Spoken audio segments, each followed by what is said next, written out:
मी मूळचा मुंबईचा. माझं गाव चिपळूणमधील गावठण इथे आहे.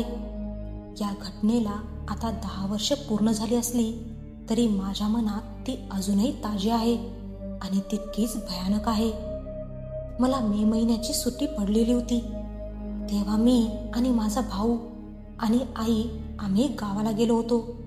मे महिना म्हटलं की गावची आठवण येतेच. आंबे, फणस, काजू आणि इतर रसाळ गोष्टी मनाला भुरळ पाडतात. पण मला माहिती नव्हते की काही गोष्टी गावाला जेवढ्या चांगल्या आहेत तेवढ्याच वाईट सुद्धा आहेत. तर झालं असं की गावाला आम्ही सगळी भावंड एकत्रच क्रिकेट खेळायचो, आंबे पाडायला जायचो, नदीवर आंघोळीला जायचो. असा आमचा दिनक्रम असायचा. आम्ही सगळे सकाळी लवकर म्हणजेच 5 वाजता उठून गावच्या रानात रात्री पडलेले आंबे वेचायला जायचो. एक दिवस झाला असं की आम्ही 7 भावंड लवकर उठलो, कारण आंबे वेचायला जाण्याचा प्लॅन आदल्या रात्रीच बनला होता आणि आम्ही माबा पोळी बनवणार होतो. म्हणूनच आंबे सुद्धा जास्त लागणार होते. आम्ही 3 टोपल्या घेऊन निघालो. 10 ते 15 मिनिटं चाललो. आमच्या मोठ्या भावाने सांगितले की जास्त आंबे आपल्याला जमा करायचे आहेत. एकत्र राहिलो तर उशीर होईल. गावातल्यांनी गुरं सोडली तर अर्धे आंबे खाऊन टाकतील आणि आपल्याला हवे तेवढे आंबे मिळणार नाही. आपण एक काम करूया, 3 ग्रुपमध्ये जाऊया. आणि सगळ्यांनीच माना डोलावल्या. त्याने 4 जणांना दुसरीकडे पाठवले आणि आम्ही 3, मी, माझा भाऊ आणि तो एकत्रच डोंगराच्या दिशेने निघालो. आमच्या हातात 2 टोपल्या होत्या. एक छोट्या टेकडीच्या पायथ्याला मोठं आंब्याचं झाड दिसलं. आम्ही सगळे धावत त्याच्या जवळ गेलो. भरपूर आंबे पडलेले होते. आम्ही सगळेजण पटापट वेचत होतो. सकाळी लवकर गेलो असल्याने पूर्ण उजाडलं नव्हतं. थोडा काळोखच होता. आंब्याच्या झाडासमोरच एक लहान टेकडी होती, म्हणजे सहज चढता येईल अशी. आणि त्या टेकडीवर मला एक आंब्याचं झाड दिसलं. मी दादाला म्हटलं, तुम्ही इथले जमा करा आणि मी वर जाऊन बघतो की आंबे पडले आहेत का. तेव्हा दादाने सांभाळून जाण्याचा इशारा केला. मी हळूहळू वर चढलो. तसं आंब्याचं झाड दिसू लागलं. पण अचानकच मला कोणाच्या तरी बोलण्याचा म्हणण्यापेक्षा भांडण्याचा आवाज आला. आधी विचार केला की माझी दुसरी भावंड असतील, जी दुसरीकडे गेली होती. म्हणून मी काय झालं असेल ते पाहायला वेगाने चढू लागलो. आणि जेव्हा मी त्या टोकावर पोहोचलो आणि जे पाहिलं त्याने माझ्या शरीरातला सर्व जीवच निघून गेला. समोरच्या आंब्याच्या झाडाला लागून एक पडका गुरांचा वाडा होता. अचानकच वाड्यातून एक टकला माणूस भांडत बाहेर आला, जो दिसायला खूप विचित्र दिसत होता. त्याचं शरीर पूर्ण पांढरं होतं. ते त्या थोड्याशा अंधारातही साफ दिसत होतं. त्याची नखं खूप मोठी होती आणि सुळे दातही त्याच्या तोंडाच्या बाहेर आले होते. तो मध्ये झाडाकडे बघून भांडत होता आणि मोठमोठ्याने हसत होता. तो कोणाशी भांडतोय हे पाहण्यासाठी जेव्हा मी वर पाहिले तेव्हा पायात धक्का भरला. आंब्याच्या झाडाला एक पूर्ण लाल साडी घातलेली एक बाई उलटी लटकत होती आणि ती विक्षिप्तपणे हसत होती. तिचे डोळे पांढरे होते आणि केस एवढे लांब की ते जमिनीला लागत होते. मला जागेवरून हलता येत नव्हतं. माझ्या भावाने मला खालतून पाहिलं. त्याला कळालं की काहीतरी विचित्र प्रकार घडला आहे, म्हणून मी असं स्तब्ध झालो आहे. तो धावत वर आला आणि त्याने माझा हात खेचला आणि आम्ही घसरतच टेकडीवरून खाली आलो. टोपली तिथेच सोडली आणि जीवाच्या आकांताने पळू लागलो. ते थेट घरी आल्यावरच थांबलो. आजोबांना झालेली हकीकत सांगितली. ते म्हणाले, आज गेला आहात तिथे, पुन्हा अमावस्या आणि पौर्णिमेला तिथे फिरकूही नका. तो पांडुदादाचा वाडा आहे. 10 वर्षांपूर्वी त्याने आणि त्याच्या बायकोने तिथे आत्महत्या केली होती आणि ती जागा झपाटलेली आहे. तेव्हापासून आम्ही कानाला खडा लावला की सकाळी उठून आंबे आणायला जायचं नाही.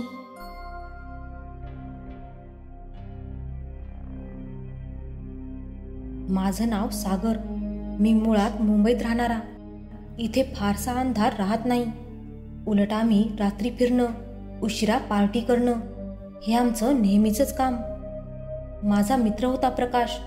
तसा मूळचा तो संगमनेरमध्ये राहायचा. तिथे मी त्याच्या घरी जायचो. पण तिथे गेलं की 12 नंतर रस्त्यावर नुसता आणि नुसता अंधार असायचा. मला तसं अंधाराचं काही वाटत नव्हतं, पण भीती होती ती शांततेची. तसं मी भूतामध्ये विश्वास ठेवत नाही, पण माझ्या मित्राने सांगितलं होतं ते खरं आहे की काय ते पाहण्यासाठी मला त्याच्या गावी जायची इच्छा झाली होती. नवरात्रीचे दिवस चालू होते. आईचं म्हणणं असं होतं की देवी नवरात्रीमध्ये आसनावर बसली की सर्व भूतं फिरत असतात. तसं त्या मित्राच्या गावी जे पाहायचं होतं त्यासाठी दसऱ्याच्या दिवशी जायचा बेत केला होता. मुंबई नाशिक ट्रेन पकडून मी नेहमीप्रमाणे जायला निघालो आणि नाशिकला पोहोचलो. तिथून अजून 1.5 तास प्रवास करावा लागणार होता. खूप कंटाळा आला होता. कसा तरी वेळ घालून मी संगमनेरला पोहोचलो. मित्राच्या बायकोला बहीण मानतच होतो. तिने मस्त चहा केला आणि चहा घेत घेत गप्पा मारत मित्राच्या लहान मुलांसोबत मस्ती करत होतो. तसा मूळचा मी समाजसेवक ह्या विषयातून पदवी मिळवलेला मुलगा. लहान मुलांना तसा खाऊ दिला तर ते लगेचच आपले होऊन जातात. तसं काही झालं होतं देवांशच्या बाबतीत. नवमीचा दिवस होता आणि उद्या मित्रांसोबत त्याच्या गावी जायचं होतं. नेमका काय प्रकार आहे तो डोळ्यांनी पाहायचा होता. पण घाई होती त्या गावातील पडक्या वाड्याची आणि घरात ठेवलेला कोंबडा ह्यांचा काय संबंध. मित्र म्हणाला, जेवण करून घे, तुला रात्री सर्व निवांत सांगतो. त्या बाळासोबत आणि मानलेली ताई हिच्यासोबत गप्पा मारत रात्र झाली होती. मित्राला मी सांगितलं होतं मला आईस्क्रीम जाम आवडते. त्याने जेवण झाल्यावर ती खाता येईल म्हणून आणून ठेवली होती. रात्र झाली. आम्ही जेवण केलं. आईस्क्रीम खात खात त्या मित्राने गावचा पडकावाडा आणि घरात आणलेला कोंबडा ह्याचा काय संबंध आहे ह्याबद्दल सांगितलं. त्याने निमान या गावाचा उल्लेख केला. माझ्या मित्राने गावचं नाव उल्लेख करताच त्याच्या मोबाईलची रिंग वाजली आणि त्याने कॉल उचलला. समोरून त्याच्या मित्राचं जयचं रडक्या आवाजात बोलणं सुरू होतं. तो म्हणत होता की माझ्या भावाच्या हॉटेलवर एका कस्टमर सोबत बिलवरून वाद झाला असता त्याने माझ्या भावाला चाकू मारला आहे. आम्ही तसेच लगेचच गाडी घेऊन निघालो आणि थेट हॉटेलवर आलो. बघतो तर काय, सर्व लोक शांत दिसत होते. येऊन कळालं की त्याच्या भावाचा बर्थडे होता म्हणून त्याने ही योजना केली होती. आम्ही पण थोडे घाबरलो होतो. बर्थडेचं ऐकून आमच्याही तोंडावर अलगद हसू आलं. जयचा भाऊ आला. त्याच्या भावाने आम्हाला जो कॉल केला होता त्याबद्दल माफी मागितली. आम्ही त्याबद्दल त्याला म्हटले की असे काही प्रकार न झालेले बरे. तेथे अजून माझे बरेच ओळखीचे मित्र होते. त्यातून एका मित्रासोबत बऱ्याच वर्षांपासून भांडण असल्यामुळे मी त्याच्या थोबड्याकडे सुद्धा पाहिले नाही. तरी तो सारखा सारखा माझंच नाव घेऊन सागरला कोणी कोल्ड्रिंक्स द्या, त्याला मी जेवण वाढणार. मी त्यावर रागात बोललो, मी खाऊन आलो आहे आणि मला काही नको. जयचा भाऊ बोलला की सागर केक तरी खाशील का. लगेचच एक हसून म्हटलं, चला केक तरी कापू. उद्या मला प्रकाशच्या गावी जायचं आहे आणि बराच उशीर पण झाला आहे. मी मुंबईवरून प्रवास करून थकलो आहे. टेबल लावण्यात आला आणि केक ठेवण्यात आला. सर्व मित्रांनी जेवण केलं आणि एक दुसऱ्याला बाय बाय करून निघालो. बाईकला चावी लावली आणि आम्ही निघालो. घरी जायला रस्ता तसा मोठा होता. पुणे बायपास असं नाव होतं. तेवढ्यातच जय म्हणाला, मला पण सोडून दे प्रकाश भाऊ. आणि आम्ही दोघेही गाडीवरून निघालो. मुंबईच्या बाबतीत इथे थंडी खूप होती. आम्ही जयला त्याच्या घरी सोडलं आणि आम्ही गाडी वळवून प्रकाशच्या घराच्या दिशेने निघालो. मध्येच नदी लागली. पुलावरून गाडी नेताना लक्ष गेलं आणि स्मशान दिसलं. एक प्रेत जळत होतं. त्या बाजूला एक माणूस दिसत होता. जणू तो त्याचा कोणी नातेवाईक असावा असं वाटत होतं. मी प्रकाशला ते दाखवलं असता त्याने कोणताही भाव चेहऱ्यावर दाखवला नाही आणि थोडं स्पीड वाढवून तो निघाला. आणि मी सारखा सारखा विचारत होतो, तू मला का उत्तर देत नाहीयेस. त्यावर तो रागावून म्हणाला, घरी गेलं की सांगतो. मीही गप्प राहणंच योग्य समजलो आणि गप्प बसून राहिलो. आणि प्रकाश बोलू लागला, असं मला काही दाखवू नकोस. त्याने माझ्या गाडीवरचा कंट्रोल जाऊ शकतो आणि काही दुर्घटना घडू शकते. मला पण ते योग्य वाटलं आणि आम्ही घराच्या दिशेने निघालो होतो. घरी त्याची बायको म्हणजेच मी मानलेली ताई आमची वाट पाहत होती. तिने लगेचच पाणी आणून दिलं आणि बोलू लागली, हो देवांशचे पप्पा, काय झालं त्या जयच्या भावाला? आम्ही जोरजोरात हसू लागलो. तेव्हा शीतलताई ओरडली, बाळ झोपला आहे, ते उठेल. त्यावर मी म्हणालो, ताई काही नाही झाले, त्यांनी मस्करी केली. जयच्या भावाचा बर्थडे होता, त्यामुळे त्याने आमची मस्करी केली व आम्हाला बोलावलं. मला अजून हसू आलं आणि त्यावर प्रकाश म्हणाला, हसू नको, आता तुझी फाटणार आहे. मी प्रकाशला विचारलं, काय झालं रे? त्यावर तो बोलला, नदीपाशी तू स्मशान पाहिलंस ना, तेथे तू मला कोणीतरी आहे असं दाखवत होतास, पण तेथे फक्त प्रेत जळत होतं आणि कोणी दिसलं नाही मला. हे वाक्य ऐकताच खरंच मला घाम आला. मी जे काही पाहिलं होतं ते नेमकं काय होतं? ह्यावर प्रकाश बोलला की हे गाव आहे, इथे अशा गोष्टी घडत राहतात, तू लक्ष नको देऊस. ताईने मला पाणी आणून दिलं. मी ते पिऊन गप्प अंथरुणावर पडलो आणि विचार करत होतो, हा नेमका काय प्रकार होता. त्यावेळेस मला माझा मित्र गौरवची आठवण झाली आणि मी त्याला मेसेज केला आणि त्याने मला लगेचच उत्तर दिलं. मी म्हटलं, मी इथे भूत पाहिलं आहे. त्यावर तो हसू लागला आणि बोलू लागला की स्वतःला आशात पाहिलं की काय. त्यानेही माझं बोलणं मनावर घेतलं नाही. मला आता राग आला होता गौरवचा. तोंडातल्या तोंडात पुटपुटत मी त्याला म्हटलं की झोपून घे, खूप रात्र झाली आहे. आला मोठा शहाणा. मी गप्प पडून होतो. मला काहीही सुचत नव्हतं, कारण मुंबईत मी रात्री अपरात्री कधीही घरी जाणारा मुलगा, माझ्यासोबत असं कधीही घडलं नव्हतं. कदाचित प्रकाश खोटं बोलत असेल असं मी गृहीत धरून डोळे मिटून घेतले. मला झोप लागली. माझा डोळा लागलाच होता की प्रकाशचं बाळ रडू लागलं. इतकं रडत होतं की मला पण जाग आली. त्यावर ताई म्हणाली की त्याने सू केले आहे, तर तो डायपर शिवाय झोपणार नाही, तर आणून द्या. प्रकाशने एक नजर माझ्याकडे पाहिलं आणि मला इशाऱ्यानेच विचारलं. मी पण नाही म्हणू शकलो नाही आणि पटकन उठून आम्ही घराबाहेर आलो. थंडी तर जाम लागत होती. मित्राने गाडी चालू केली आणि आम्ही निघालो. परत मेडिकल म्हटलं की गावात जायचं आणि अंधार तर असणारच. कुत्र्यांचं भुंकणं खूप भयानक वाटत होतं. आम्ही मेडिकलला आलो, डायपर घेतलं आणि परत निघालो. मी मित्राला म्हटलं की मला बाथरूमला जायचंय, तर त्याने शेताच्या कडेला गाडी थांबवली. मी तिथे थांबलो आणि अचानकच पानांचा सळसळाट झाला. मी धचकून मागे आलो. त्यावर मित्र पुढे आला.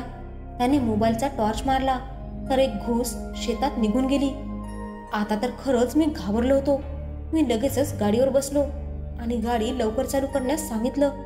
आम्ही घरी आलो. बाळ अजूनही रडत होतं. त्याला ताईने शांत केलं आणि डायपर घालून झोपवलं. आता मी पण जाम थकलो होतो. गणपती बाप्पाचं नाव घेत झोपलो. सकाळी ताईच्या आवाजाने मला जाग आली. ताईने मला उठवताच मला चहा दिला. लगेचच ब्रश करून चहा घेतला. त्यावर ताई म्हणाली, आवरून घ्या, गावी जायचं आहे. माझ्या मित्राची ऑटो असल्यामुळे मी त्या ऑटोमधून प्रवास करणार होतो. तसं संगमनेर ते निमान हा 30 किलोमीटरचा प्रवास. आम्ही घरातून स्टोव, पाणी आणि जेवण बनवायचं सर्व सामान आणि सर्वात महत्त्वाचं म्हणजे कोंबडा सोबत घेऊन निघालो.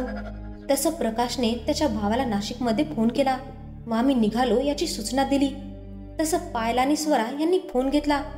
पप्पा येताना खाऊ घेऊन या असे बोलू लागले. पायल आणि स्वरा माझा मित्र प्रकाशच्या मुली.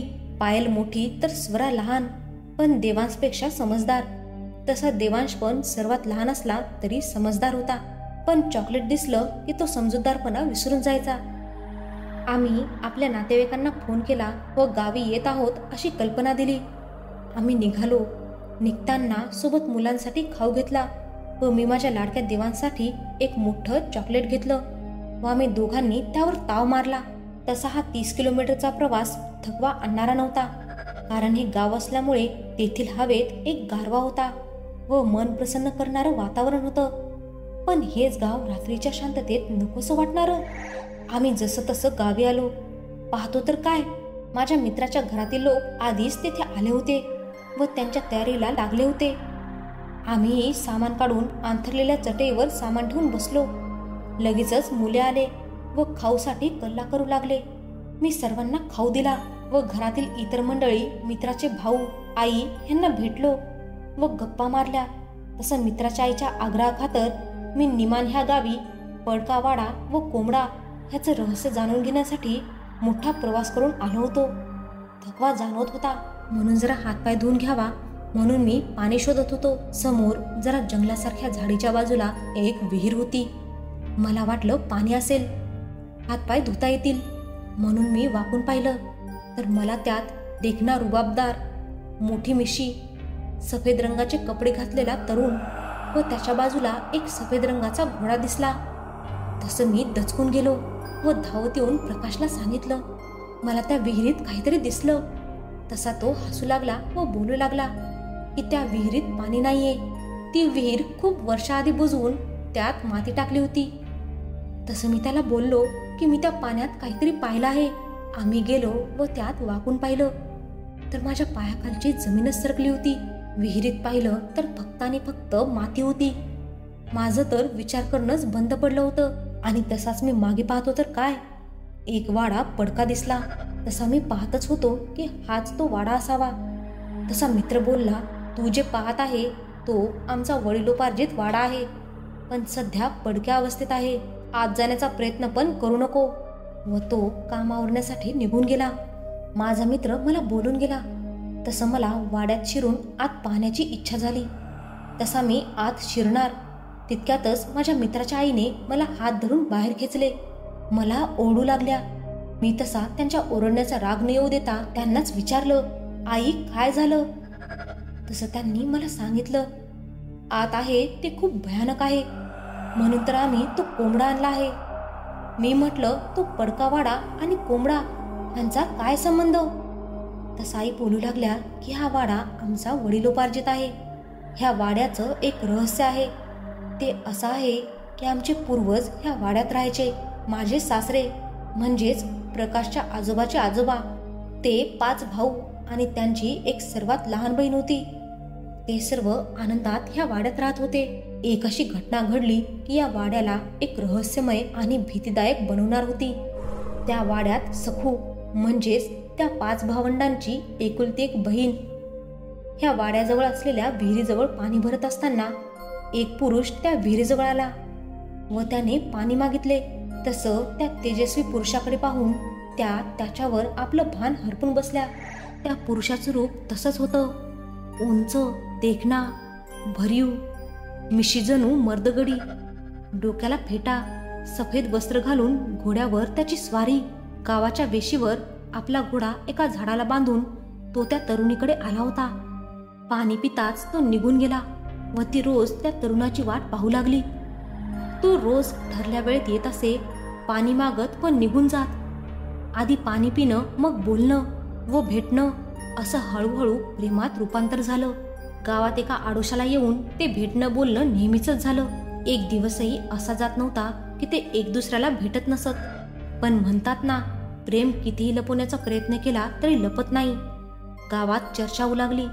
चर्चा तिच्या भावंडांपर्यंत पोहोचली. एक दिवस त्यांनी तिचा पाठलाग केला. तीही नेहमीप्रमाणे पाणी भरण्यासाठी विहिरीवर जात असताना नेहमीच्या जागेवर गावाच्या वेशीवर येऊन त्या तरुणाची वाट पाहू लागली. तितक्यात तो तरुण घोड्यावर बसून गावाच्या वेशीवरील झाडाकडे आला व तो घोड्यावरून उतरणार तितक्यातच त्या भावांनी त्यांच्या बहिणीला हाक मारली. बहीण दचकून गेली. तसा तो रुबाब तरुण घोड्याची टाक मारून तिथून निघून गेला. ते सर्व घरी आले. त्यांनी विचारपूस केली पण ती काही बोलायला तयार नव्हती. त्यांनी तिला खूप विनवणी केली कारण तिला मारून किंवा तिच्यावर जबरदस्ती करण्यात काही अर्थ नव्हता, कारण त्यांच्या मनात काही वेगळंच चाललं होतं. तशी ती बोलकी झाली, व्हय, मी ओळखते त्यासनी, माझा जीव आहे त्यावर. ते सर्व अवाक होऊन पाहू लागले. त्यांनी तिला गोड बोलून आम्ही तुझं लग्न लावून देऊ असं म्हणून त्याला आपल्या घरी घेऊन ये असं सांगितलं. त्या रात्री तिने खूप वेळ विचार केला. विचारात तिला झोप लागली. तिने स्वप्नात पाहिलं की अर्ध्या रात्री तो तरुण आला आणि तिला घरून उचलून नेलं आणि ते दूर कुठेतरी निघून गेले. त्यांनी एका शिवमंदिरात जाऊन लग्न केलं आणि ते सुखात राहू लागले. तितक्यातच कोंबड्याने बांग दिली आणि तिचा डोळा उघडला. तीही दचकून उठली. हे तर स्वप्न आहे. काम आवरत आवरत ती विचार करू लागली, हे स्वप्न जर पूर्ण झालं तर. पण नियतीला काही वेगळंच मान्य होतं. ती रोज विहिरीवर जाऊ लागली. गावच्या वेशीवर त्या तरुणाची वाट पाहू लागली, पण तो काही आला नाही. जीव काही केल्या कामात रमत नव्हता. एक एक दिवस वर्षाप्रमाणे भासत होता. ती वेडीपिशी झाली होती.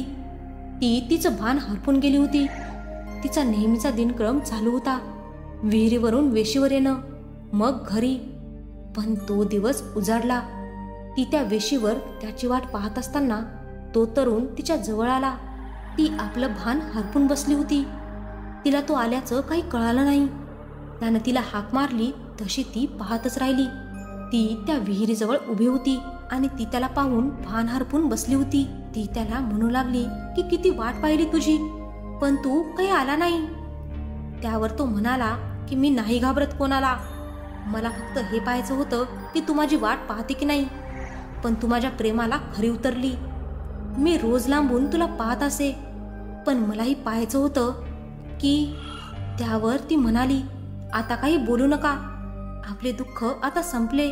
माझ्या भावांनी आपल्या प्रेमाचा स्वीकार केला आहे.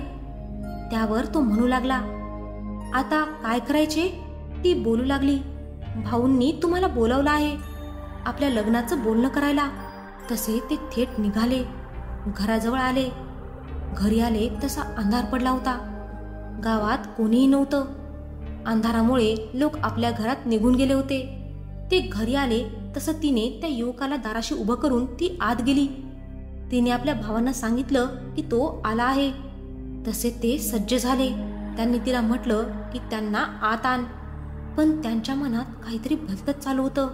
त्यांनी तिला बाहेर जा म्हटले व आम्ही त्याच्यासोबत बोलू असे म्हटले. तिचा आनंद गगनात मावत नव्हता. पण नियतीला काहीतरी वेगळंच मान्य होतं. त्यांनी त्याला बस म्हटलं व त्याला पाणी दिल्यानंतर आम्ही जेवणाचं बघतो असं म्हणून त्याला स्वयंपाकघराच्या भिंतीजवळ बसवलं. तोही विचार करू लागला, आता आम्ही एक होणार. तोच मागून एका भावाने दोर त्याच्या गळ्यात टाकला. जेवढ्या जोरात आवळता येईल तितका आवळला. तो तडफडू लागला. एका भावाने त्याचे दोन्ही पाय घट्ट धरले. तसे त्याने प्राण सोडले. आता त्यांनी त्याच्या देहाचे तुकडे करायचे असं ठरवलं व ते त्याच्या देहाचे तुकडे करू लागले. तिनेही विचार केला की इतका उशीर झालाय, पण अजूनही कोणी तिला काही उत्तर दिलं नाही. न राहून तिने दरवाजा वाजवला. तसा भाऊ बोलू लागला की काय झालं. ती म्हणू लागली, झालं का भाऊ बोलून. तसं ते भाऊ बोलू लागले, दार उघडून टाकू, तिला पण कळू दे आमच्या अब्रू घालवण्याचा काय परिणाम होतो. तसं त्यांनी दार उघडलं आणि ती आत आली. ते त्याचे तुकडे तुकडे करत होते. ते पाहून तिची शुद्ध हरपली. ती चक्कर येऊन खाली पडली. भाऊंनी तिच्याकडे पाहिलं नाही. त्या युवकाचे तुकडे घेतले व बाजूला विहिरीत टाकून ती विहीर बुजवून टाकली. ते माघारी आले. त्यांनी त्यांच्या बहिणीला उठवण्याचा प्रयत्न केला, पण तिचं प्रेम खरं होतं. तिनेही तिचा जीव सोडला होता. आता ते मरून एकरूप झाले होते. त्यांनी तिलाही घरात पुरून टाकले. असेच दिवस जात होते. कधी त्यांना आवाज येई घोड्याचा, तर कधी त्या युवकाचा, तर कधी त्यांच्या बहिणीचा. इथे युवकाच्या घरी तो परत आला नाही म्हणून शोधाशोध करू लागले. त्यांनी कुठे कुठे नाही शोधलं, पण तो सापडला नाही. त्यांच्या गावात एक मोठे तपस्वी साधू होते. त्यांच्याकडे गेले असता त्या माऊलीने त्या तपस्वी समोर हात जोडले. विनवणी करू लागली, मला माझा पोरगा हवाय. त्यावर ते तपस्वी साधू म्हणाले, आता तुझा मुलगा ह्या जगात नाही राहिला. त्यावर त्या माऊलीच्या पायाखालची जमीन सरकली. ती माऊली रडू लागली. ती बोलू लागली, महाराज, माझा मुलगा ह्या जगात नाहीये, तर निदान मला त्याचा अंतिम संस्कार तरी करायला मिळेल का. महाराज बोलू लागले, तुला मी सांगत आहे ते ऐक. त्यांनी त्या माऊलीला त्या युवतीबद्दल सर्व सांगून दिले. घडलेला अघटित प्रकार पण सांगून दिला. त्यावर त्या माऊलीने त्या गावचा पत्ता घेत त्या युवतीच्या घरी आली. ती तिच्या भावाला विनवणी करू लागली. त्या भावांनी आम्हाला काही माहिती नाही, आम्ही असं कोणालाही ओळखत नाही असं म्हणाले. माऊलीने बरीच विनवणी केल्यानंतर त्यांनी सांगून दिले की त्यांनी त्या युवकासोबत काय केले. त्याबद्दल ती म्हणू लागली की मला माझ्या मुलाचं अंतिम संस्कार करू द्या. त्या भावांना तिचे रडणे असह्य झाले. तसं त्यांनी त्या विहिरीतील माती काढली, पण युवकाचा फक्त हात तेवढा सापडला. त्या अर्धवट हाताकडे पाहून ती माऊली त्या भावांना श्राप देऊ लागली. तुम्ही जसं माझ्या मुलाला मारलं तसं तुमच्याही घराण्यात कधी कोणाला सुख लाभणार नाही. तिने तो हात नेऊन तिच्या गावी त्याचं एक समाधी मंदिर बांधलं. इथे भाऊही येणाऱ्या आवाजामुळे हैराण झाले होते. सुख लाभत नव्हतं. तसे ते त्या माऊलीच्या गावी आले. त्या समाधीसमोर त्यांनी आपली चूक कबूल केली व ते एका अघोरीजवळ गेले आणि त्यांनी त्यांच्या चुकीची माफी मागितली. त्यावर तो अघोरी म्हणाला, येत्या दसऱ्याच्या दिवशी एका कोंबड्याचा बळी द्या आणि माफी मागून घ्या, तुमचं भलं होईल. हा सर्व प्रकार माझ्या मित्राच्या आईच्या तोंडून ऐकून मी अवाक होऊन गेलो. कधी एकदाचा इथून निघून मुंबईला जातोय असं झालं होतं. घरातील कोंबडा व पडकावाडा ह्याचं रहस्य इतकं भयानक असेल असं वाटलंही नव्हतं.